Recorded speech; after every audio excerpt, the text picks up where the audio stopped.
Ali Telugu cinema ప్రేక్షకులకు తనదైన కామెడీతో కడుపుబ్బా నవ్విస్తాడు. సినీ పరిశ్రమలో ఆలీ నట జీవితం అప్పుడే 40 ఏళ్లు పూర్తి చేసుకుంది. ఈ మధ్యే పలువురు ఆలీని సన్మానించారు. ఇక సినీ జీవితంపై ఒక వెలుగు వెలిగిన ఆలీ రాజకీయాల్లో కూడా తన అదృష్టాన్ని పరీక్షించుకుందామని అనుకున్నారు. దానికోసం ఈ ఎన్నికలకు ఏపీలో పోటీ చేద్దామని కూడా అనుకున్నారు. పవన్కి అత్యంత సన్నిహితుడిగా పేరు తెచ్చుకున్న ఆలీ మొదట జనసేనలోకి వెళ్తాడని అందరూ భావించారు. అయితే ఏపీలో ముఖ్య పార్టీలైన వైసీపీ, టీడీపీ, జనసేనలతో చర్చలు జరిపి టీడీపీలోకి రావడం పక్కా అని అనుకునేలోపు వైసీపీ కండువా కప్పుకున్నారు. తీరా వైసీపీలోకి వెళ్లాడో లేదో గానీ ఆలీకి అక్కడ సీటు దక్కలేదు.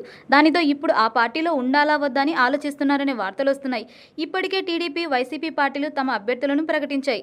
అందుకే ఇంకా పూర్తిగా ప్రకటించని జనసేనలోకి వెళ్లాలని ట్రై చేస్తున్నాడట ఆలీ.